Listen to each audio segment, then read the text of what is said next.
I'm just going to turn my chair a bit here. Sure. All right. So welcome to Elected, a podcast for women and our active accomplices in and around Canadian politics. I'm your host, Sarah Elder Chaminara, and today my guest is... Naheed Nenshi. You're very famous. Well, in very, very small circles. I don't know about that. You seem to have a level of recognition across the country that none of the other candidates have. Well, 11 years in politics in a pretty high profile role. In addition, as people may know, I've got a really big mouth and I talk a lot. And I got giant clown feet that I sort of step on things with. What size are they? They're not that giant. I was thinking metaphorically. Oh, okay. Got it. So I thought maybe we would ease into this. All right. Seeing that it's early, I've learned that we're both not morning people. Yes, we are recording this at 9 a.m. on a Saturday. And after 2.5 years of retirement, this is a very strange time for me to be alive and awake. I will say that even though I'm not a morning person, having children makes me a morning person. See, no kids. Yeah. So softball number one. You teased a lot about becoming the manager of an Orange Julius before getting into the race officially. So what is your favorite drink at Orange Julius? I like the original Julius. Okay. Though on occasion it could be the pina colada. That's my favorite. But I need to say something about this. Okay. Which is on the day that I launched, I thought that it would be fun to go to the Orange Julius in Marlborough Mall, where I grew up and I worked the whole time when I was a kid. Not at the Orange Julius, but in the mall. To take a picture at the Orange Julius. And I walked up to the counter and the woman just gave me the dirtiest look and picked up her phone and showed me the post saying that I was going to be the assistant manager at Orange Julius. And she was like, "Can you explain this?" Was that her role? I just don't think she was very happy because she thought that I might be taking her job. Yeah. I think maybe. But she did make me a very nice Orange Julius, which I did not get for free. That's good. Yes. Maybe you should go there more often then. Could be. Well, I'm on a bit of an Orange Julius tour of Alberta, right? I feel like we should explain the joke. I'm like, we're into this and we didn't explain the joke. I mean, I'm going to say the audience that listens to the podcast they're very politically engaged, I would say. But please do. I was on the Because News podcast, the Because News show, I should say, the CBC show, which is a comedy show. And, I am, in fact, an aspiring comedian. That is not true at all. But a couple of times they've thrown me on the show with professional comedians. It's been a bit ridiculous. And the whole point of this is that I had accepted to do this. And of course, if I were running for this position, I couldn't do that because they're not going to highlight a candidate for a job. But I'd already signed the contract. And I said, well, I might be making an announcement afterward. And they reminded me that while the show records on Thursday and plays on Saturday, it rebroadcasts on Monday. Okay. So they were like, which is the day I launched at 1 p.m. Okay. After the show had aired across the country. And I was like, that seems a bit weird that we're doing it that way. And they're like, we're a comedy show. It's not like you're on the news. All good. But then when I went on the show, it was a total setup. The show was all about setting me up to make fun of me for the fact that they were doing this and that I may or may not be making an announcement. And so the theme of the show was announcements. And then at the end of that segment, they sort of looked at me and went, "Is there anyone else on the panel who has any announcement they would like to make?" So I said, "All right, fine. You've worn me down. On Monday, I'm making a life change. Everyone wants to know." And then I said I was going to be the assistant manager at the Marlborough Mall Orange Julius. Why not manager? Look, we got to start somewhere. Well, I mean, I agree. Initially, Madam Premier was actually going to be Madam Minister, and then I bumped it up a level. So, yeah, right. So when you franchise, it'll be Madam Prime Minister. No, I don't think so. Name recognition really matters. You wouldn't change your name to Naheed Smith. Yeah. Exactly. That would be confusing for the voter. I mean, anyways, I'm not even going to go there. That's okay. Softball number one, softball number two, before we get into what I think is the nitty gritty of it. What is your drink of choice for coffee in the morning? Since you're not a morning person, I'm assuming you're a coffee or tea person. No. So you're fasting right now. I am fasting right now, a few more days. But interestingly, which always shocks people given the sort of level of energy that I exhibit most of the time.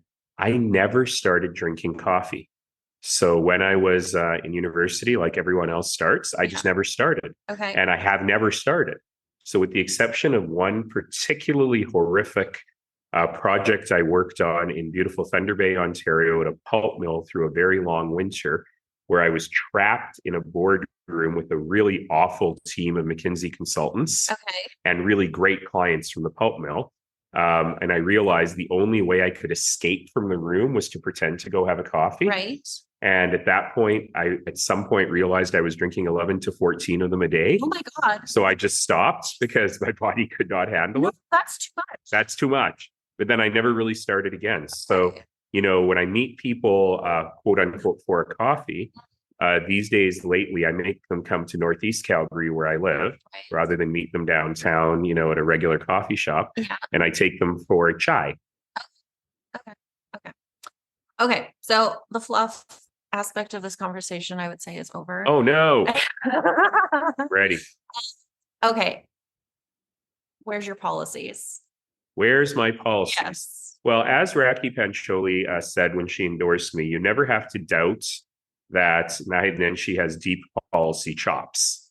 And this is actually really killing me that we are operating at what I call a policy light level on this campaign, but there is a reason for it.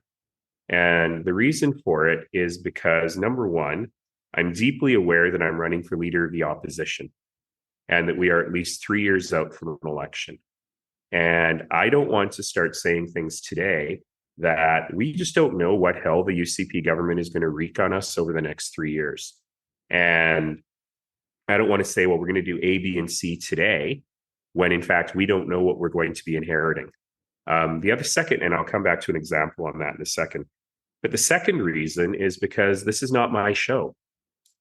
And I'm keenly aware of that. When I was running for mayor, it was my show. All those policies, I wrote them. But in this case, I've got a caucus and a membership and people who need to be deeply engaged in the movement of writing the work, developing the work, and selling the work to other Albertans. So I got to tell you, it's killing me.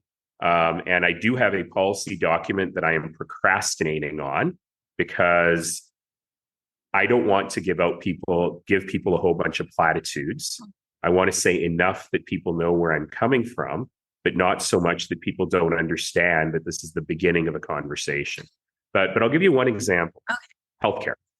Check. Yes, of course. Okay. Healthcare. Yes. Okay. So here's the issue. I don't think there's anybody in Alberta who would disagree with the statement AHS needs reform. The problem is there are very few people in Alberta who would trust this government to do that reform.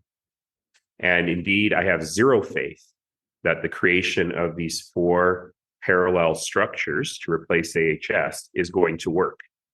In fact, when you really push the premier, what's the root problem with healthcare? What's the root problem with healthcare? She only ever comes up with one thing. And the one thing she comes up with is there's too much management in Alberta Health Services. Now, every benchmark that's been done shows that Alberta Health Services actually has a lower level of management than any comparable board in the country. And as someone who deeply understands how complex organizations work, my diagnosis of AHS, believe it or not, is that in many cases it's undermanaged rather than overmanaged. And that's what causes the bureaucracy and red tape. There's not enough people who can actually make decisions in the organization. But I'm not that smart. And so I will tell you one thing, my little brain is having a lot of trouble comprehending if your root analysis of the problem is too many managers, then creating 3 more management structures. I just don't quite understand how multiplying the management structure by 4 is going to reduce the amount of management. Now, the reason I'm telling you this now is because let's say in 3 years, my campaign keeps telling me I have to say words like when instead of if, when I'm premier, but I'm Muslim. You can't say stuff like that. Well, and I talk to each of the candidates as if you are the winner. Okay. Right. So we'll just suppose that you're going to the 2027 election. So we're going to put a big caveat over that, which is this entire interview is under the word inshallah, God willing. Okay.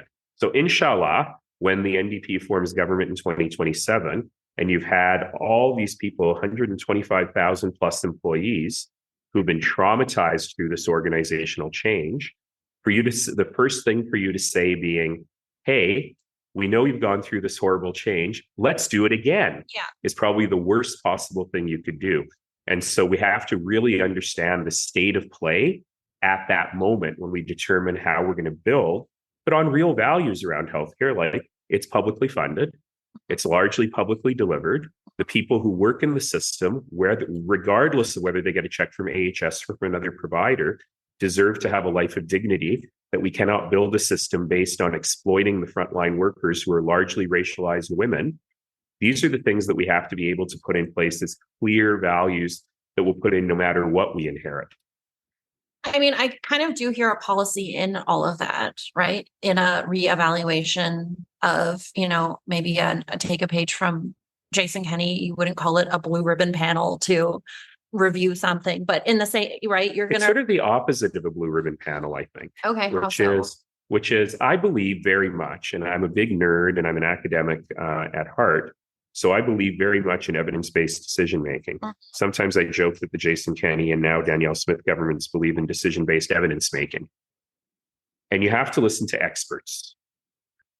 But I always have to remind people that, for example, I am nuts about public transit, always have been. Love buses and trains. And when I travel, whoever I'm traveling with gets irritated because I have to take public transit from the airport and so on. And my former colleagues at the city of Calgary knew a lot about building trains. They knew a lot about network optimization and fare optimization. They knew how to drive a bus. But ultimately, we weren't the experts in public transit. The expert in public transit is, of course, the person who takes it every day. Or the transit driver. Well, I said him. But really the person who takes it every day, because she knows what irritates her about the system, what can make it better, what can make it worse, and so on. And so we have to have a broad view of the word expert. So to your point on the blue ribbon panel, the blue ribbon panel has to include the people who work in the system. And as I talk to healthcare workers at every level, what I really hear is we need more money, we need more people, we're worked to the bone, these things are true. But the first thing we need is a little respect for the work we do and a little understanding that we can help and we can make things better. At the city of Calgary, one of the things I was able to do, which sometimes surprises people, is we actually, at the end of 11 years, with a 40% increase in the population of the city, had as many civil servants at the end as we had at the beginning. We had the lowest residential taxes in the country, but we also had high citizen satisfaction scores. Now you compare that to the federal and provincial governments that have grown and grown and grown and grown the public service, and you kind of go, how does that work? And the answer is that we really went to our colleagues who work with the city and we said, how do you do your job better? I wanted to call the campaign Stop Doing Stupid Stuff. And I was convinced to just call it cut red tape. But you also can't run the municipal government can't run a deficit, right? Well, and other levels can. Yeah, so legally, you can't. Well, and it forces some discipline on us, right? So and they do. Sometimes you do anyway, because there are loopholes. Yes. And lots of municipalities during the pandemic did. The city of Calgary never did. 11 straight surpluses, with the lowest residential property taxes in the country. Those are my sort of economic bona fides. But the point that I'm trying to make here is by empowering people to do their jobs better, you can actually put more resources towards the stuff the civil servants love to do, which is serve citizens, but more work towards the front line. And we did that on a smaller scale at the city of Calgary. Remember, the city of Calgary is larger than 6 provinces. But now the question is, can you do that on a much larger scale where you're dealing with, for example, a huge healthcare bureaucracy or a huge education bureaucracy? Right. But I don't know that anyone's ever tried. But I mean, this is all, other candidates are putting out policies, right? On a pretty regular basis. Oh, I know. Raki, who left the campaign when she saw how many members who are signing up. So would you incorporate, is there not something, and I really liked a lot of what Raki was proposing. Her energy policy was very interesting, for example. Also women's health, right? Related to those things. Why not just be I would, something. Yeah, so Raki is the executive chair of my campaign, and she and I have been having this conversation very actively. Is that a nice way of saying it? And look, there's some things that are pretty easy. the women's health stuff, Yeah. right? That's pretty simple. But as a woman living in Alberta, it's important. It is important. Yeah. And also, we can see what's happening in the States. There's obviously shades of that happening in Alberta and across Canada. So like, it really does matter. When I say easy, I mean easy from a values perspective. Well, for me. We are of the same values. Exactly. And so what I'm really trying to do is help people understand where I'm coming from, where my values are coming from. And that's where things like that are relatively simple to talk about for me.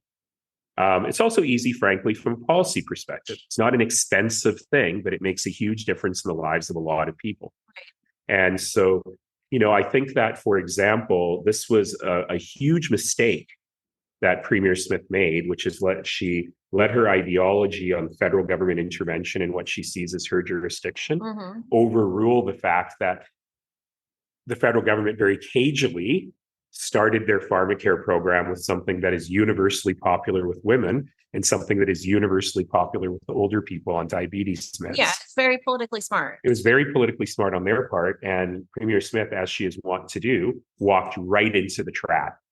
And that is really one of the challenges with this government, is that, what's a polite way of saying this? They don't seem to have a lot of intellectual curiosity. They operate with their lizard brains in terms of politics, rather than in terms of the next nuanced level of how do we hold on to a coalition, but how do we do things that are broadly popular as well? Well, I mean, and even going back to your point about, experts, right? And relying on the experts in the field. And, I'm not defending them in any way, but they, it's very easy to say, they'll say that they're listening to experts. They just don't, they're experts that disagree with you, or disagree with Rachel Notley, or disagree with whoever else. There's a great example of this, which is around the recently announced next phase of their mental health and addiction strategy. And this is an area I happen to know a lot about. I made my core of my third term as mayor the creation of Canada's first community-based action plan on mental health and addiction. And I worked with Marshall Smith, who's now the Premier's chief of staff, on this work. We didn't agree on everything, but we honorably worked together on a number of things. And I have been a proponent of one piece, well, the only piece of their strategy, which is publicly funded treatment beds. Now, that system isn't working right now.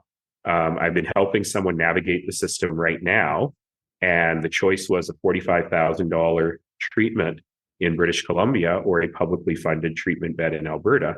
The publicly funded treatment bed in Alberta had at least a 6 to 8 week wait. Yeah. And you cannot tell an addict who's ready to clean up that you've got to wait that long. Yeah. And the way it's structured, the way it's been contracted, the sole source contracts, the people who are running it, the flexibility in the treatment systems, it's all very problematic. But there are funded treatment beds, and that's a big deal because a lot of addicts simply could not comprehend paying for treatment. But here's the problem. Well, and nor should they have to. Nor should they have to. It's a health. It's health. It's pure health. Yes. Mental health is health. Yes. And in this case, when you're at the level where you need treatment, it's also physical health. Yes, it is. And so I applaud them for that piece. But the problem is that their emphasis on that piece and not on the rest of the system has led to a massively increased death rate in Alberta, where our death rate per capita is much, much higher from opioid overdose than any other province. In fact, in some months, we have more deaths from opioid overdose in Alberta than we have in BC, which is a much larger province. BC also, by the way, has more funded treatment beds than we do. So when they talk about the BC model versus the Alberta model, it's a bit misleading. But the reason I say all of this, to your question about expertise, is when Minister Williams was asked, what evidence are you basing this on? He actually based it on no evidence. He said, well, there's a Stanford professor who said this should work in theory. And that is, as I say, the opposite of evidence-based decision making. Well, we advocated for, alternative therapies for COVID, right? So to me, it's just all in line with that, right? Instead of advocating for the most safe and effective method of preventing the spread of COVID, which is a vaccine, right? She said, and this was the ultimate deal breaker for me in just every single way when she said that, anyone who took the vaccine would have been a follower of Hitler, right? Like so it's all in line for me. It's not about, fact, or it's just so out there. It's crazy. Where this gets dangerous, right, is when people can believe what they want to believe. But when you're the leader, you have to be able to lead people in doing the small things that we need to do in community, keep community working. Right. It can't be so centralized. So so that, yes, was horrifying.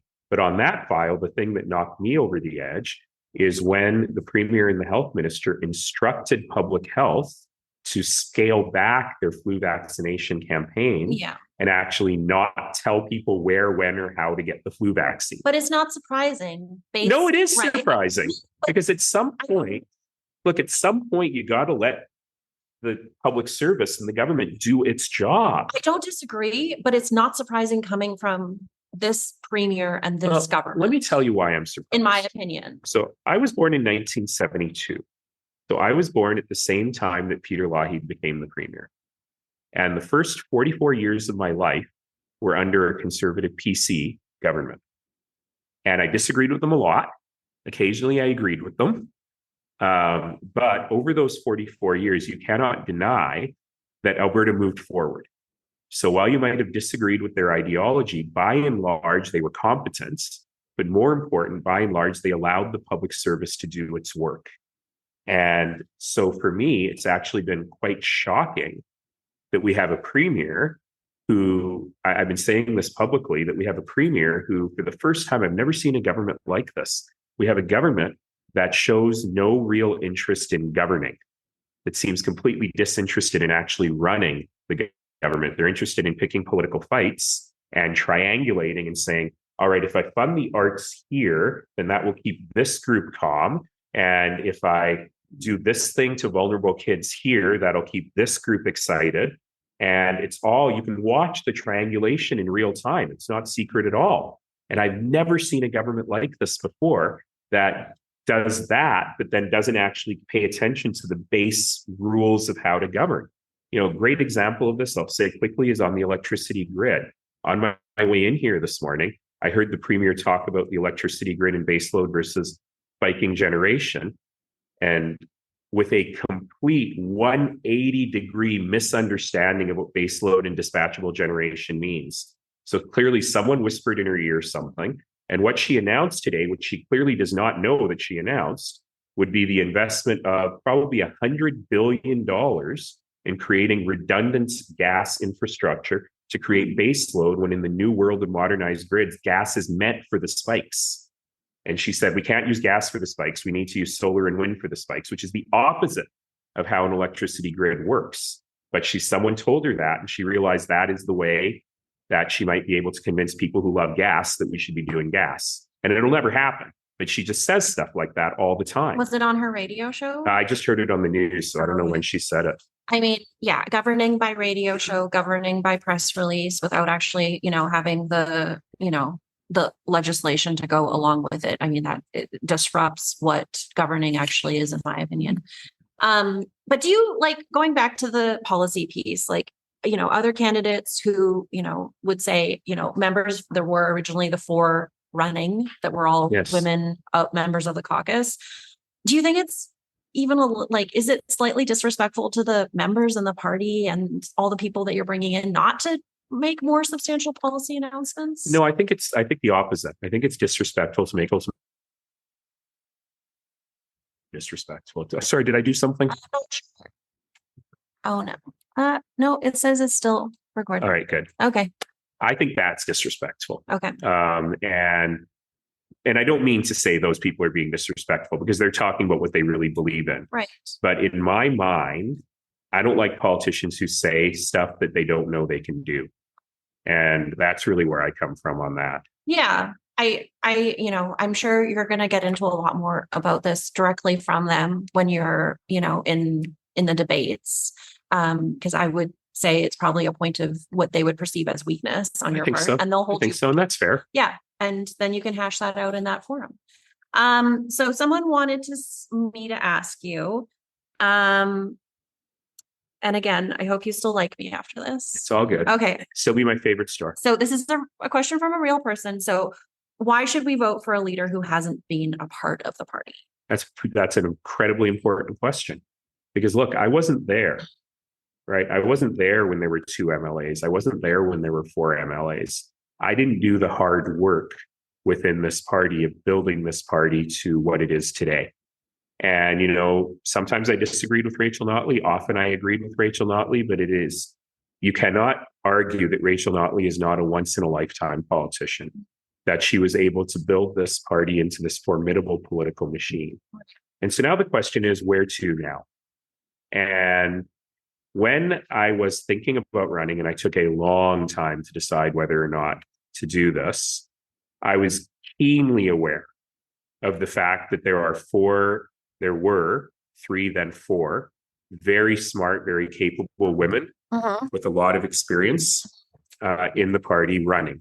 Right. And I was keenly aware that I was coming from the outside, keenly aware that I wasn't there to do all the hard work. But even as I talked to the other candidates, all of whom really encouraged me to run, by the way, with different levels of sassy. Well, having just met Sarah Hoffman a couple of weeks ago, she's pretty sassy. I love it. I do too. Yeah. I do too. What she said was, I really want you to run. You're going to bring huge attention to the party, and it's going to be awesome for you to come in second for once. Yes. And she told me that too. I love that when she was here, sitting exactly where you sat, she was like, why should people vote for her? And she was like, well, I'm a winner. I have a proven track record. And I honestly wish I could take what I consider to be that kind of like pixie dust and sprinkle it on so many more women to have that confidence in politics, because there's a lack of it. Well, and the 4 now women, we've had a few, I don't know if you've spoken to all of them yet. I have, actually. Jody too? Oh, no, sorry. She's coming next weekend. Okay. Yeah. So you're going to love her. Yeah, I'm excited. Let's just say none of them lack in confidence. Yes. Or the secret sauce to be winners. And the challenge for me, though, was in talking to all of them and in applying my own political strategy to all of this, I really realized that, look, we cannot afford a 2-election strategy. We cannot afford a strategy where the leader, over 3 years builds up the party, runs an election, and then builds up the party some more and wins. We cannot afford another term of this UCP.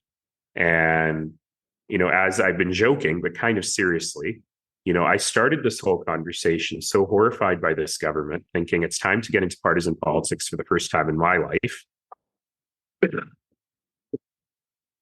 to help the NDP defeat this government. It wasn't supposed to be me. But the more I talked to people, the more I heard, look, Naheed, you have a very limited set of skills. There's not very much you're good at.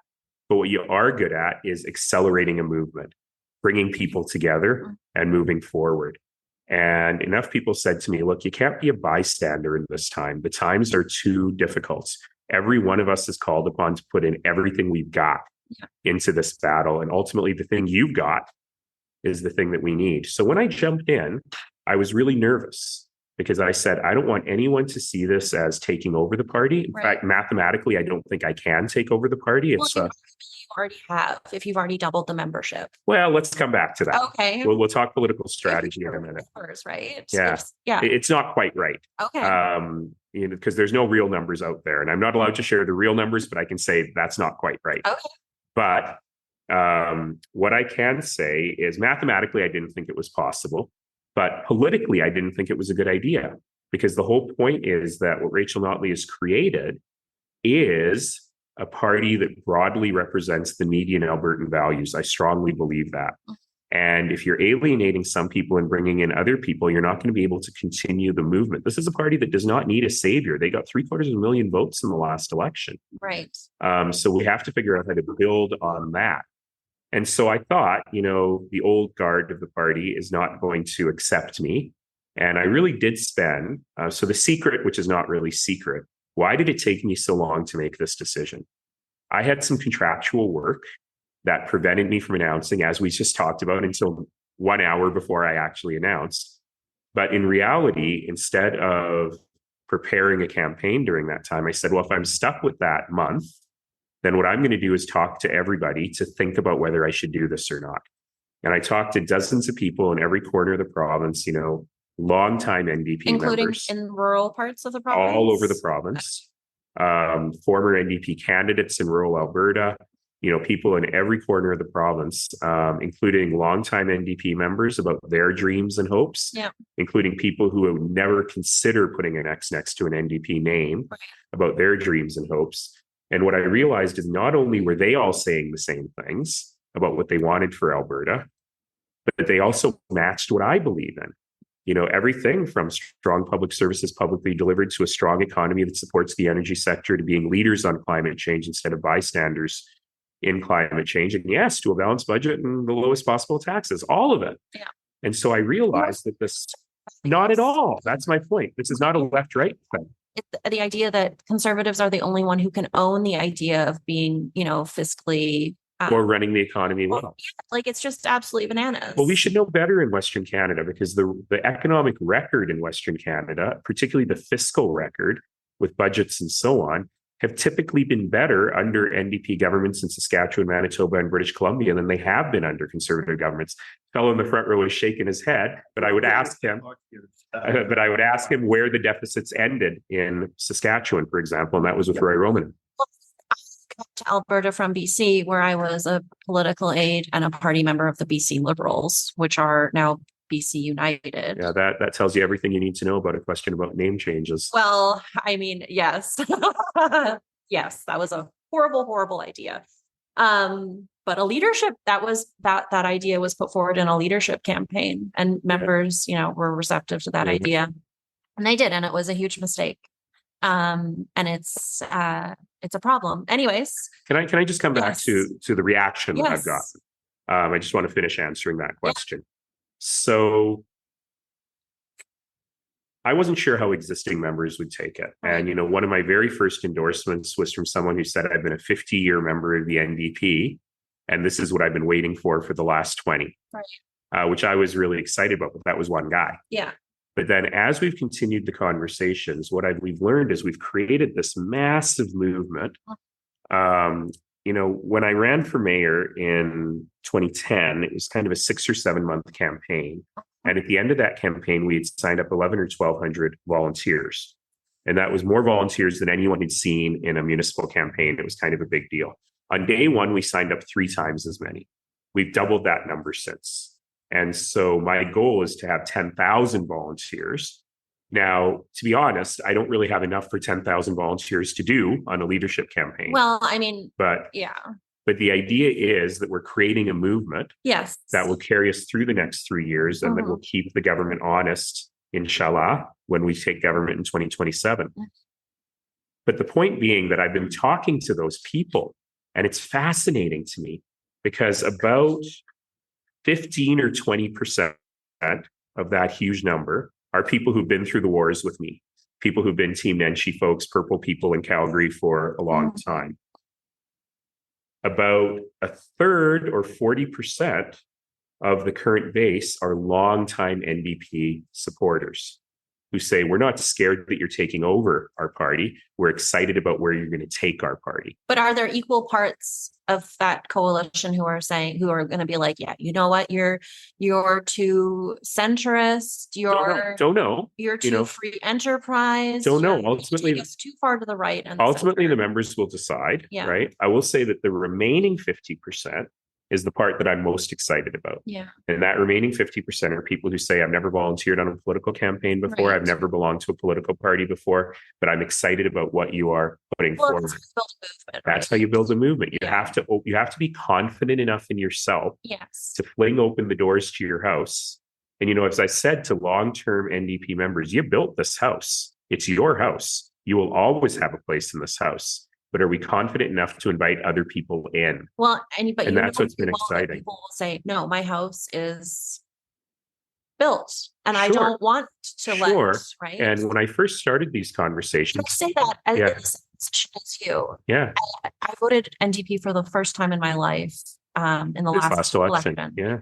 And so, and I've gotten the feeling that I haven't always been welcome. Yeah. And I don't think that's the way it should be, right? I'm not a fan of political purity tests. Me too, a little bit. I have to tell you that some people were, when all the rumors were floating about me, Right. some people were surmising, oh, the NDP is putting up hurdles to him or they're trying to freeze him out. Yeah. Nothing could be further than the truth. The party was very welcoming. Well, the optics of that would also be, right, if that was true in reality, then that would be of the BC NDP vein. Is that how they are? In David Eby's leadership contest, there was a big hoo-ha over another. Oh, that's right. That's right. Yeah. So it can be really destructive. So so they were very welcoming. I started this conversation, my conversations. I started by asking what I quickly realized was an unbelievably stupid question, which was, do you want to be ideologically pure or do you want to win? Yeah. Oh, I completely agree. And that lasted one or two conversations before I realized, well, first of all, the ideology within the party is that broad tent median Albertan ideology. But second of all, you shouldn't even ask the question, do you want to compromise your values to gain power? We already have that government. Yeah. Right? The real question is, do you actually want to invite other people in to understand that your values are also their values? And I will tell you, I've talked now to hundreds of NDP members, and I have had precisely one person out of all of those people say, I'm uncomfortable with having new people come in. So I think the party is fully already there. And you're going to see over the next few weeks, because that's just how the leadership race is going to stack up. Yeah. And you will see Sarah Hoffman now talk a lot about how she's a real New Democrat or a long time New Democrat. Some rooms she says, I'm an extreme leftist New Democrat, which is fine. And that is the conversation that we need to have with the members and with Albertans generally. But I will tell you that I have run into maybe people are just being polite, I don't know, but I've run into far, far less resistance than I thought I would. It could just be that the conversations, and I'm just, that the conversations you're having are, it's confirmation bias. Absolutely. Yeah, right. But, when I was in Edmonton last week. Accepting Edmonton Oilers jersey. Do we have to discuss this? So there's pictures of it. There's right video. over, it's going to happen. Right over Sarah's shoulder, staring me a death stare right now, and I have to look away, is Denisha, who is a huge community, one of the rare huge community leaders in Calgary and in Edmonton. Right, she is. Came from Edmonton, lives in this neighborhood in Calgary right now. And her husband, who happens to be my cousin, is a diehard Flames fan. And they are having a lot of trouble building an interfaith family in this way. That's the only one I know of. And so she's sort of mad at what I did, which is she's giving me a stare. Oh, so I'll tell you the bit. Anyways, it doesn't matter. I'll tell you. I don't waste our time on Calgary hockey? Versus Edmonton hockey things, because I would be Team Canucks. So. Oh. Well, then it's easy for us. Then it's easy for us to unite against you. Yeah, I'm sure it is, right? Anyway, it still has the price tags on it. That's all I'm saying. Okay. Like, I love this jersey. I want it so much. No, but you didn't get the joke. Because I did. Joke? No, that was the bit. Oh. The bit was, this is my well-worn jersey that I love so much. And then you zoom in and the price tags are still on it. And then the next bit is I threw it over my shoulder and said, it'll take me a lot to get back in that jersey, but here's how I am going to show up for Edmonton. Yeah. Well, I mean, it's not just Edmonton, because I have heard that in the polling that has been done, that you haven't done as well in Edmonton as compared to Calgary, which kind of makes sense because you're from Calgary and not from Edmonton. I mean, let's put it this way. If you believe in any of those pollings, right. Yes, a giant majority in Calgary and a slightly less giant majority in Edmonton. Yeah. But when we went to Edmonton last week, I had to remind my team that I did used to be the mayor. And so I care about things like fire codes and safety. Yeah. And if the room seats 600, do not accept 1,400 RSVPs. And so we got to Edmonton and there was this massive room. And, everyone's arguing how many people were there. And some guy actually tried to count, not realizing that this was a shot. And also that people are polite and you let the old people sit down on the seats in front and the younger people stand at the back. But there were probably over 1,000 people in a room that's 600, sorry, packed in. And I thought they were coming because they were curious. Right. It was supposed to be a meet and greet and a Q&A. It wasn't supposed to be a rally. Okay. And yet I got a standing ovation when I stepped out. And it was just this remarkably positive and powerful room. Yeah. I stuck around for 2 hours after and talked to people. And the vast majority of people in that room were longtime NDP supporters, a lot of older people.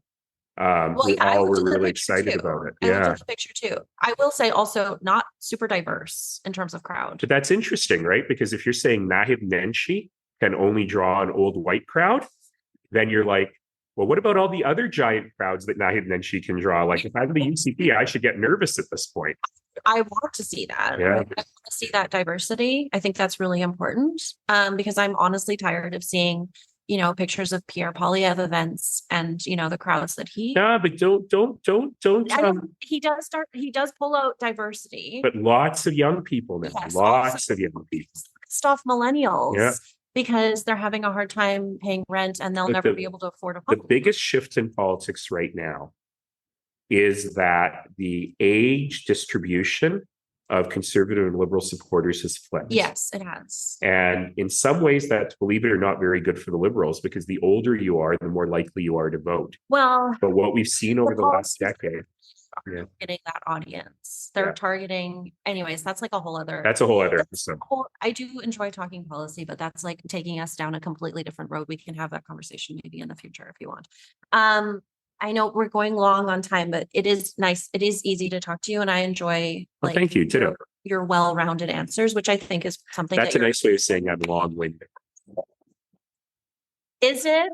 Well, we always started in 2010 under the theme politics in full sentences. Right. And I remember Jason Markusoff once said, politics in full sentences is fine. Why are there so many of them? Well, I mean, in contrast, I'd rather have that than, just talking points like axe the tax, hike the spike, or whatever it is. Like, I don't, like 3-word things. I can never remember. WTF, where's the funds? Axe the tax, spike the hike. Yeah. No. No, it's build the homes, stop the crime. See, but it works, right? I can remember them. Well, yeah. And, there's a possibility, right, that there's going to be a federal election next year. Very likely. There could be, if you win, you would go into an election with a Pierre Poilievre prime minister. Sure. I don't even need to ask the question, like, what would your relationship be with Ottawa, or do I need to? Yeah, sure. No, it's a really important question, actually. So like people who are political wonks would say, actually, a Pierre Poilievre government will hurt Danielle Smith, because her whole deal is she fights with Ottawa. Yeah. And if she doesn't fight with Ottawa, she has nothing to fight with. And the history of conservative governments in Canada, conservative and liberal governments, liberals don't pay attention to Alberta because they've got nothing to gain, and conservatives don't pay attention to Alberta because they've got nothing to lose. So until Justin Trudeau kicked off his campaign in 2015 in Calgary, for the previous 3 federal elections, Calgary was never visited by a federal political leader during a campaign. Were you? I was. And so, if true to form, Poilievre will have a lot more work to do if he's the prime minister consulting and he's based everywhere else and ignoring Alberta, and Danielle Smith will be in a bit of a vacuum. But that's not the point. The point is that I was mayor for 11 years. For 5 of those years, I had a conservative government in Ottawa with a conservative prime minister. And for 6 of those years, I had a liberal government with a liberal prime minister. And under both of those groups, I got more infrastructure funding for Calgary than any other major city in Canada, because we make deals. And that was the nice thing about the old purple, is you have to be able to work with everyone. No, are you wearing, is that orange or red? Okay, yeah, the socks, multicolored socks. And orange and purple. Yeah, and then your shirt is like kind of reddy. Shirt is red. Okay, the orange and purple shirts are too much. But in any case, so, I think back to when Danielle Smith and I were in school together, and we had a professor called Peter Lougheed. And I think about Peter Lougheed, and I think that there was no fiercer defender of Alberta's rights than Peter Lougheed, but he brought home deals. Hell, he brought home a constitution. Yeah, Danielle Smith doesn't bring home She doesn't bring home deals. Yeah. And so I know Pierre. down. Yeah. Yeah. I know Pierre not well, but I know I know a lot of the people around him. I know all the Calgary MPs reasonably well. And because I've worked with them all over time. And so I can work with people. And the point is, be a fierce advocate, but make a deal. Yeah. And that's just not what we're seeing. I completely agree with that. It goes back to that idea of that ideology, right? Because you might actually even have members in your own caucus, if you become the leader, who are going to say, I will never work with them. I will never go across the aisle. They are my enemy. Oh, yes. So how, and this will be my last question, and then we'll go to you, then you can ask your questions. But how are you going to deal with a caucus member who says, I won't do that. That crosses my line. I will never work with the other side. Do you want them on your team? Look, partisan politics is a different game than the game I'm used to playing, right? And so I don't want to be hopelessly naive about how all this works. But, you know, in dealing with the other side in the legislature, look, that's not happening with this UCP government. They couldn't care less. Jason Kenney famously handed out earplugs, right? So moving them on policy, we can move citizens on policy. Yeah. We can help citizens help them move government on policy. They're not listening. Working, however, with other provinces, working with the federal government, this just has to happen. And what I've said to all the caucus members that I've spoken to date, which is the vast majority of them, is, look, Rachel has created a coalition. The coalition must stay strong. And so what I can guarantee you is that you're not going to get everything you want. But what I can also guarantee you is you're going to get a fair hearing. You'll get a fair hearing with the leader. You'll get a fair hearing with the caucus. Sometimes the caucus will make the decision. Sometimes the leader will have to make the decision. But you will always be heard. And I think that's my record on city council. You know, I've got such a big mouth and such a big profile that there's this story about me that I'm, you know, this walking big ego, right? And look, there is, in fact, ego in politics. Of course, there has to be. Color me shocked. But what people don't understand is that being mayor has no executive authority whatsoever. Yeah, it's an entirely legislative role. You're only one vote. And you don't have a caucus. And so I work. Unless it's up to the UCP. Unless it's up to the UCP, but that's going to backfire on them terribly. We'll see. But and so I'm very proud of the fact that for my first 2.5 terms, the vast majority of everything that we did on council passed unanimously.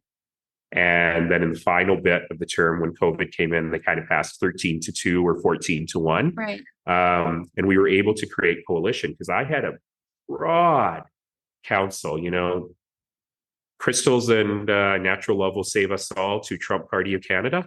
And by the way, those people really get along now because that's basically the base of the PPC. We're besties with Jeremy Farkas. Well, that's an interesting point, right? Because I give everyone grace and time.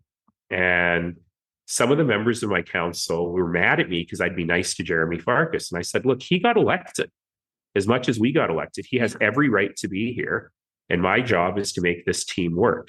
And I was really touched that before I announced, Jeremy wrote a letter to the Calgary Herald in which he basically said, look, we disagreed on everything. When it was 13-2 or 14-1, that was me, right, on the other side. And he said, I've served. And what he said to me after I called him to thank him for that note is he said, look, I've served on 75 boards in my life. I don't know how he counted that. Yeah. And he's like 36 years old at that. Okay. And that's like, okay. I have concern for him. Yes. And he said, I've never had a board chair like you. And he's like, even when we disagreed, I knew you were listening to me, but I knew you also made me better. And to me, that was the single most touching thing he could have said, right? He said, you worked to make, even when you disagreed with what I wanted to do, you showed me how to be better at doing it and how to make the arguments better. And that's who I really am. So despite that image that I've got out there, because I do take up a lot of oxygen, that's what I believe in. Well, and if I leave, when I leave this role, if I'm successful, if there's no one there, if there's not a cadre of leaders there ready to take it forward, then I fail.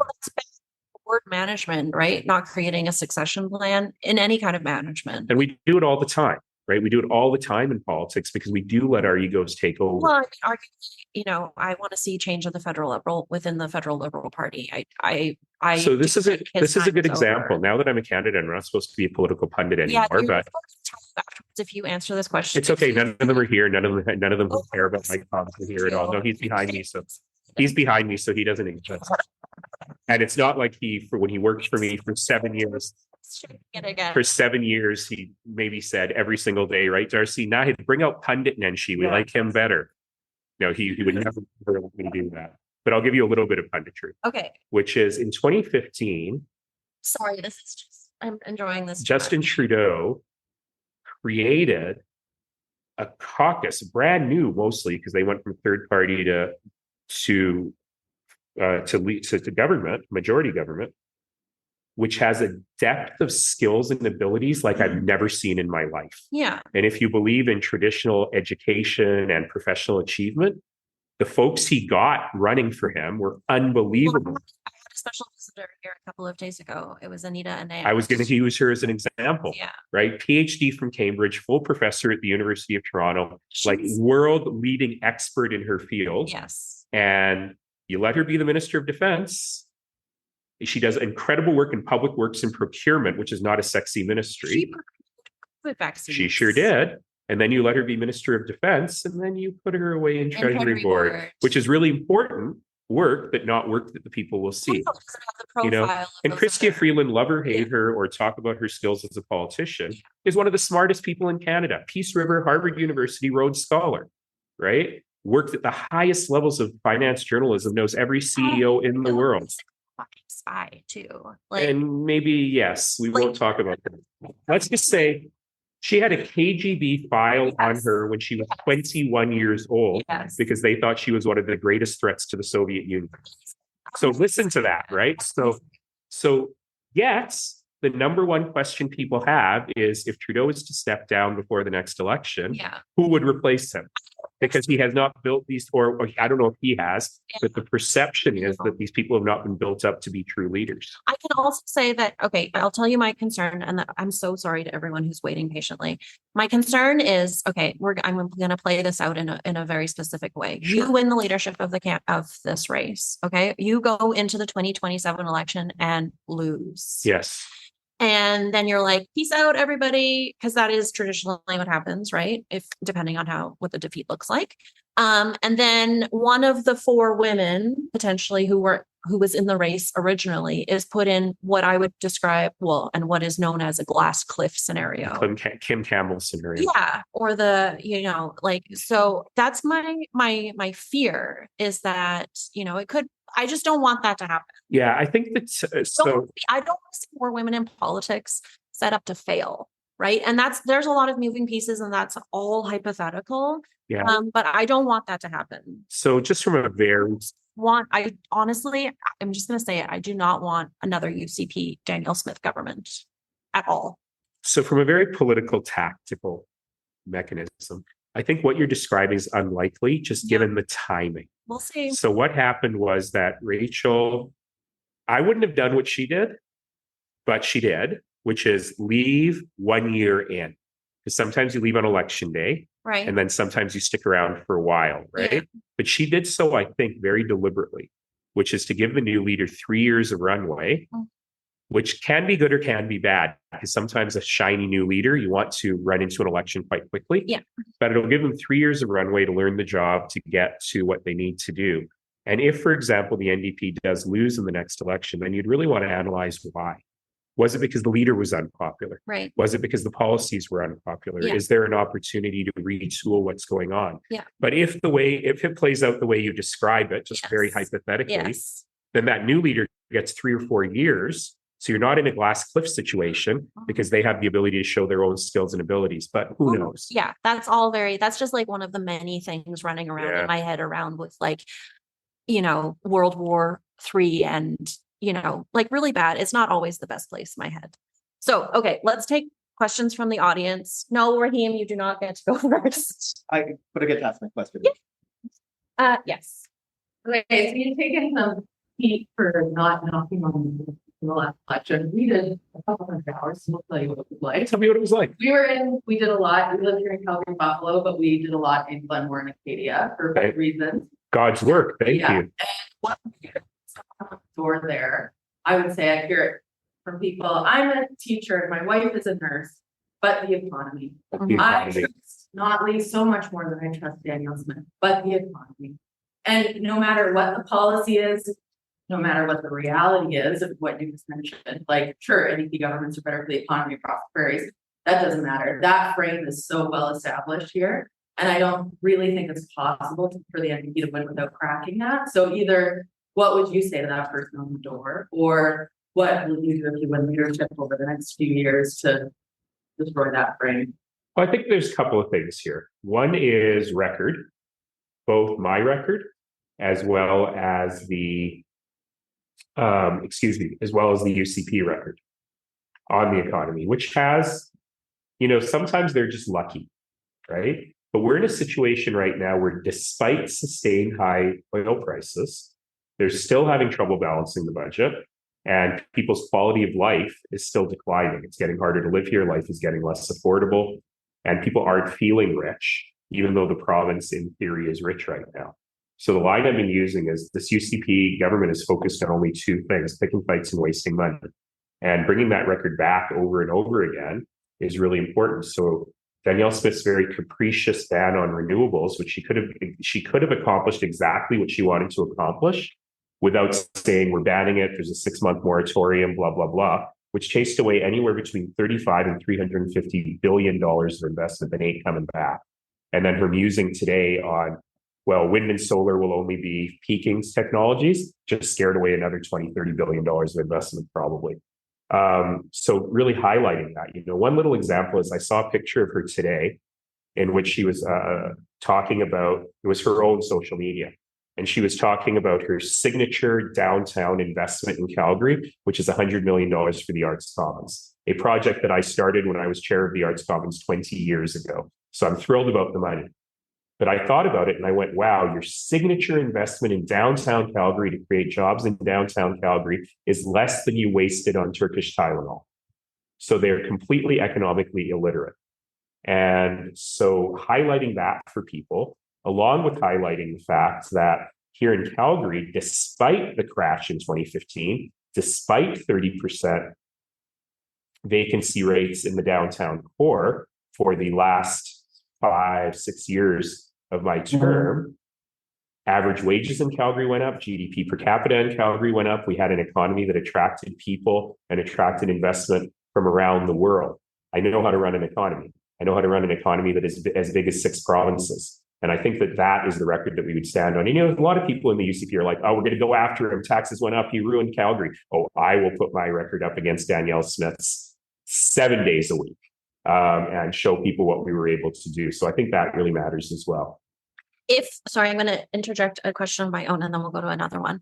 If you win, are you going to serve from outside the legislature, or are you going to hopefully have someone step down? Well, obviously I'm going to serve from outside of the legislature first because I'm not an MLA. Yes. And again, I'm a non-traditional politician in many ways. So I will never, ever ask anyone to step down. This is their dream. Yeah. And this is what they want to do. And I don't have a cushy government job to offer them. Should they finish? Effective from outside. I think so. I mean, what most people don't know is how little the Alberta legislature meets. They only change. They only sit between 12 and 16 weeks a year, right? And if you could sit through question period in the lobby as well as you can sit through question period on the floor. And not a lot of work gets done on the floor. Also, we've got a strong caucus. We've got an excellent House leader in Christina Gray, who can run the work in the House. Now, ultimately, should a by-election happen, should someone step down, then... But that's not going to be because you're asking them. No. Okay. But, you do have a leader who is stepping down, right? She may not wish to stay in the backbench. She may would run in Edmonton? Well, here's the thing. Such horrors. I do need to get to learn the rest of the province a little bit. Yeah. And so these are all very hypothetical conversations. Right. Ultimately, I would like my permanent home to be in Calgary because this is where I am. Yeah. But, if it's a matter of serving for 2 or 3 years and asking the people in a different riding if they would mind loaning me their riding for a while so I can learn more about what they're doing and more about their place, I could do it. Yeah, And it happens all the time in politics, right? Brian Mulroney ran in Nova Scotia. Don Getty ran in Stettler. So, okay. And of course, our current premier has run in a place that she visits once or twice a year. Okay. So, yes. I should identify myself, Raheem Mohammed. Okay, hi. Here in Calgary. Today's my day off. It's you and then it's WrestleMania. So as you mentioned, a record for drug poisonings in 2023. And I think it's fair to say that you have a rather unique vantage point on the opioid crisis. For a period of time in the mid-1990s through the early 2000s, when the first signs of trouble with prescribed opioids were beginning to take root, you of course worked for McKinsey Consulting. I think you left before they took on Purdue Pharma as a client. I did. Long I'm not before. sure if you touched any No, I didn't do any pharmaceutical healthcare work. stuff, but you did learn the protocols. You did learn the McKinsey Manflitting playbook. Yeah. Have you had a chance to reflect on? I think the opioid crisis, the ultimate example of how many smart people, from McKinsey Consulting, other firms, Harvard Business School, just made terrible decisions, made unethical decisions. Have you had a chance to reflect on maybe some blind spots that you yourself have picked up from your own pedigree, with Harvard, with McKinsey, with a lot of these institutions? But not from a conspiracy-minded No. This is an excellent question. This is a deeply thoughtful question. Some of your own. Sorry, I don't always get to show my thoughtful side in my column, but I could give you a lot of advice on being a better columnist, but okay.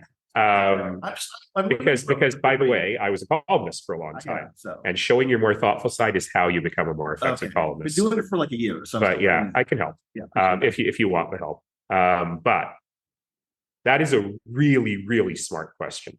I thought you were going to say, as a McKinsey guy, you're responsible for all of this. So that's a really smart question, because all of us have to be reflective in the end of time and think about our own blind spots. I like to think I'm pretty self-aware. I like to think that a sign of wisdom is when you know that you don't know, and you know where to go to find out things that you don't know.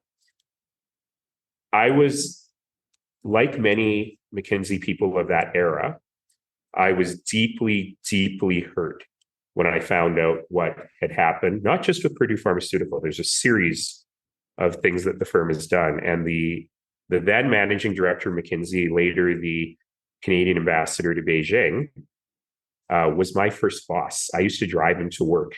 And so I confronted him.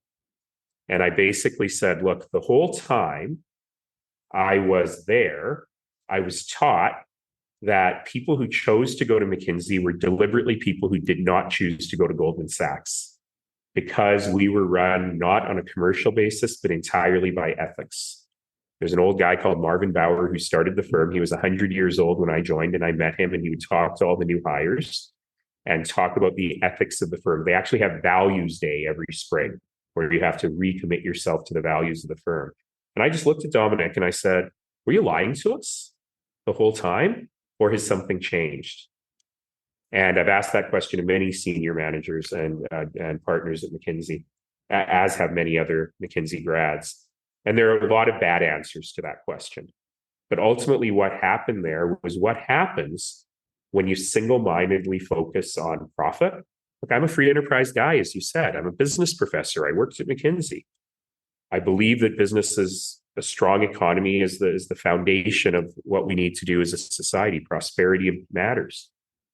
But a single-minded focus on profit and on using your brain rather than your heart can run you wrong in many, many ways. And the temptation for people like us, because you're an academic too, with way more degrees than I have, is that we take what we know in the Mark Twain way, and we turn every problem into the nail that we have a hammer for.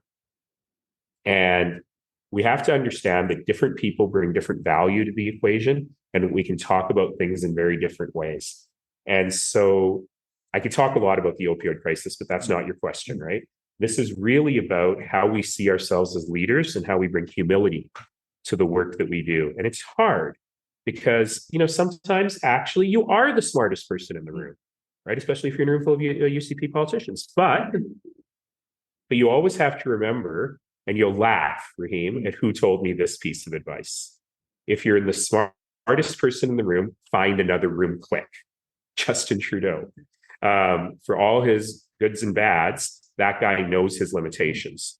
And so in that way, you've got to make sure you're always taking a broad and holistic view of the problem, especially a problem that is about human beings and about their health, and human beings who are literally in pain, physically and mentally in pain. and how your job is to try and heal that pain. I'm not a physician, I'm not a medical professional, but you have to always remember I always say that I only have two answers to every problem. And it's the same two answers to every problem. It is take a systems-wide view of what you're trying to do and put the person you're trying to help at the center. And when you do those two things, and I tried to train all my colleagues at the city of Calgary, whether they were colleagues who drove the buses or the garbage trucks or colleagues who made policy, I always tried to train them to take a systems-wide view and put the citizen at the center, and then you'll never go wrong. And I think that those are the ethics we've got to come back. Finally, let me just get political on this question, which is this is the problem with the UCP government. And Smith's not dumb, right? Not dumb at all. Rajan Sawhney is super smart, right? And Rajan Sawhney is super smart and a person of faith and super ethical. But the problem that we've got right now is that the premier, who is not the same person I met 30 years ago, who was super smart and principled, somehow seems to have lost her moral and ethical guideposts. And that's where danger happens. So you take the trans thing. What problem were we trying to solve here? There are no bottom surgeries on kids under 18. There are 8 top surgeries on kids under 18. And if you did the research, you would understand they were all 17 and they had really aggressive breast development. And those surgeries were undertaken with parental and physician consent after many years of psychological counseling. So what problem were we trying to solve here? The problem we were trying to solve is that people have gotten fired up about trans people in the world. And when the premier admitted that she did polling to more or less determine which vulnerable group was the least popular that she could placate her base with, and she chose children who have an outsized risk of suicide and self-harm to demonize. Look, regardless of how you feel about trans people, I have very strong feelings about the dignity of every human being, even if you can't stand trans people. If you think that it's good public policy to demonize children who are killing themselves, then you've lost all moral authority to govern. And so your McKinsey example, I think, applies very well to a lot of the decisions this government is making. I'm also the disappointment of my Indian family, non-doctor. Yeah. As is Anita now. Well, okay, so let's take another, She has a PhD. another question. Yes. Within Alberta, it's like Ricky, you're when you have the provincial NDP party is for better or worse tied to the federal NDP party. Just name, Yeah. they're not popular. They're not doing a lot of things to make themselves popular. And just a lot of issues. How do you break past that? Because that is going to be a massive break on the campaign and trying to prove that you are good economically and things around. Like you're not just fighting past being your own, trying to make your own message. You have to fight message at a better level. How do you do that? So I get asked this question every day, but surprisingly less than I thought I would get it asked. So let me start by saying, ultimately, this is the decision of the membership. It's not the decision of the leader. But the party has allowed this question to bubble under the surface for a really, really long time without actually surfacing it. And there are reasons for that. There are historical reasons. I'll remind you of the current leader's last name and her family history and where she's come from. And I get it. And I'm deeply sympathetic to it. But I think that we have to surface the question and give the members a very clear choice. And if you read the constitution of the Alberta NDP, you would actually be very surprised by it because it's very outdated. It uses language that people don't understand. And when you read it, it's very clear that it was written not for a party that wanted to form government, that it was written for an aspirational thing, but also for an organization that would never be more than the branch plants of the federal party. And I believe the whole constitution needs to be modernized, that we need to speak to the values of a government in waiting and, inshallah, a government. The members will ultimately make that decision, but I agree with you. I think tying ourselves to a party that we don't control, whose ethics and values we might not share, I just don't understand why you would do that. And when I ask people like really deep in the party, why are we doing this? Occasionally people say it's history, it's movements, it's who we are, it's workers' rights, right? All of that stuff. But the vast majority of people say, well, we use their databases and their campaign workers come here to help us during elections, et cetera, et cetera, et cetera. And I was like, you know what? Campaign workers aren't going to go work for the UCP in the next election, right? They're going to help anyway. And if you need to buy your own databases, well, that's what I call a PSM. That's a problem solved by money, right? And those shouldn't be the things that hold us back from being who we are. And if we need to fundraise a little more to be a little more independent, here's the thing. I really dislike fundraising and I'm really good at it. So we'll figure out how to do that. I like the way you put that. Okay. You're probably like one, because you do need travel time and 5 minutes. Okay. Yes. I was reading an article in the Calgary Herald earlier this week. They were interviewing somebody at I think it was Karen Staples at the UCP fundraising event. Okay. And they offered up a sentence and quoted in that article that I thought it struck me as a sort of Rorschach sentence, where it tells a little bit about the person who's hearing it and interpreting it, as well as the person who said it. They said, Nenshi is no Rachel Notley. What a good line. Yes. When you hear a resident of Alberta say that, how do you? I'll tell you a funny story, which is Rachel has been very generous with her time in helping me think about whether to do this and giving me advice, as she has with all the candidates. But I had a late evening phone call with her one day. And as I was driving home that day, I happened to hear her interview on The Current with Matt Galloway, so on CBC, kind of her exit interview. And I have a terrible habit. I've always had it, but it amplified when I became a politician, which is anytime I hear a politician interviewed, I do the interview in my own head. Like, how would I have answered that question?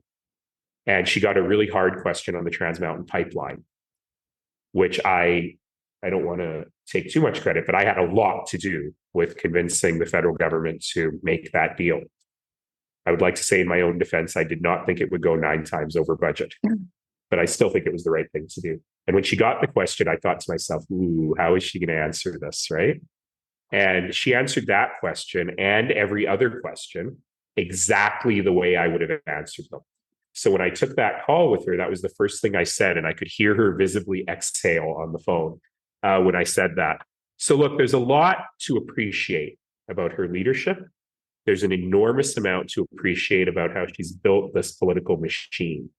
And I have to say, of course, there was a team. Of course, there was lots of people, but it would not have happened without her. But I think she understands, having come so frustratingly close in the last election, that she has brought the party as far as she is able. So the question now becomes, what do we do next? And how do we build on that legacy? I'm not her. I am no Rachel Notley. What does that mean? Does that mean that I am able to reach out to even more people? That I am as comfortable in a corporate boardroom or the Calgary Petroleum Club as I am in the Greater Forest Lawn Community Center for seniors where I launched my campaign? Or does it mean that I'm not as charismatic or as good looking as her or my shoes aren't as nice? I don't know, right? I don't know what that means, but ultimately Albertans aren't looking for a male version of Rachel Notley. Albertans are looking for something that speaks to who they are, and hopefully I can do that. Does that include rural Alberta? Yeah, very much so. So I did not have, first of all, I chafe at the term rural Alberta, because I think we have to remember that there are lots of different Albertas. And when we're looking outside of Calgary and Edmonton, people who live in Fort McMurray do not think of themselves as rural Albertans. People who live in central Red Deer do not think of themselves as rural Albertans or professors at the University of Lethbridge. So we have to understand there's mid-sized cities, which are pretty big cities in their own right. Even though Edmonton is 10 times larger than Red Deer, those are still pretty big cities. We have to understand there are small communities through the landscape, and there are people who are living a truly rural lifestyle, if you define that as farming and ranching and so on. But, people who live in Springbank, let's go the other way. People who live in Conrich on acreages don't think of themselves as rural Albertans. They think of themselves as Calgarians with large houses. So we've got to get to those folks as well, right? In different ways. So the conversations that I've been having, like I did not have standing room only, riotous standing ovation from 300 people in Red Deer 10 days after I announced on my Bingo card. But what we have to do is speak to people outside the big cities and find seats in those places, because strategically, the challenge, one of the many challenges the NDP had in the 2023 election, is they had carved out a very narrow path to victory. They fundamentally had to win every single seat in which they were competitive in order to get a bare majority. You can't go into an election like that. So you have to find pockets of support everywhere. But the problem that progressive people have had is encapsulated in the title of a very famous book from about, oh gosh, it must be almost 20 years ago now, maybe more. What's the trouble with Kansas? Why do those people vote consistently against their own interests? But when you go in with that attitude, that arrogance attitude, then you know that you're not defining what their best interests are. So the good news about the 3-year runway is there's a real opportunity to listen and to find these pockets of support. And yes, I can point out that, look, the UCP of today, Peter Lougheed wouldn't be in this party.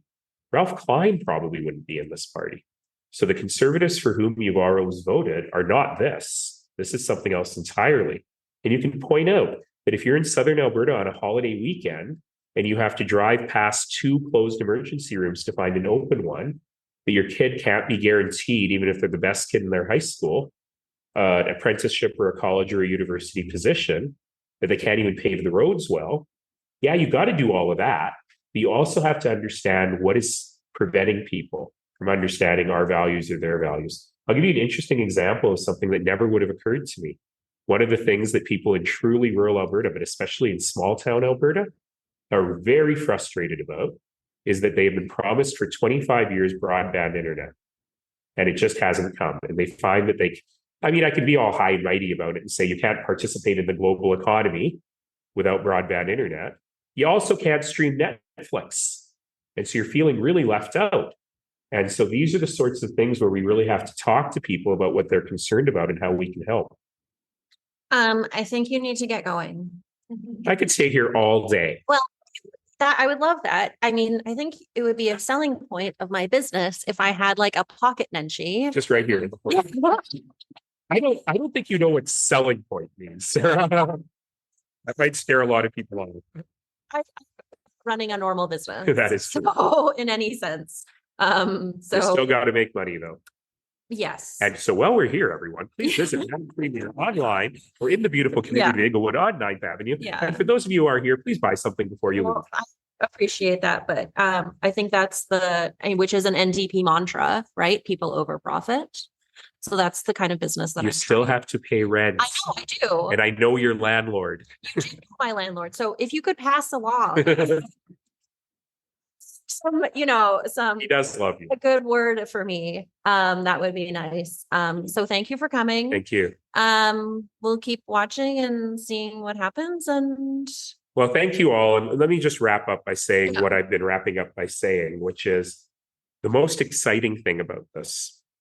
The word of our campaign is the old-fashioned word flabbergasted, because we did not expect this level of support, which is not as good as it is. We still have lots of work to do. Sell memberships, folks. Sign up at nenshi.ca before April 22nd. But the support and the love has been overwhelming.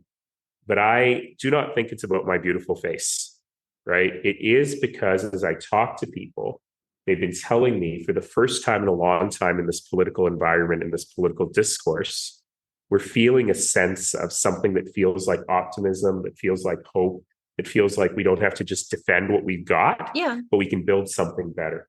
And to me, that is what's really exciting. And when I wrote that campaign slogan, for Alberta, for all of us, I thought I would say it like that. The emphasis is on the word Alberta and on the word all, because we have a government that's not acting in the best interest of the province or for everyone.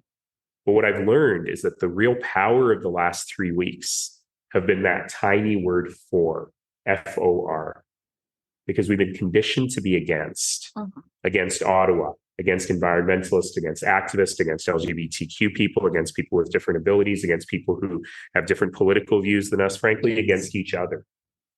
And so many people have said to me, thank you for allowing us to be for. So I'm not changing the slogan, but I'm saying it differently now. well, I think we have to undo this relationship that we're in right now, which I think is very unhealthy with the Yeah. provincial government, which is they feel like they are in control of us. We, I think, are in control. And they think we're stupid. Yeah, and we are in control of them. We are in control of our own future, and we get to decide if we hire whoever it is. And we will get to decide if they or you or someone else who takes over the leadership of the NDP will get that job. There's this sense of arrogance, and I find it incredibly distasteful. I want to take that back. For Alberta. For Alberta, For exactly. all of us. Exactly. So Sarah, thank you for doing your part in helping us remember how to be for. I hope so. Okay, thank you so much. Thank you all. Now I gotta go. Do I really gotta go?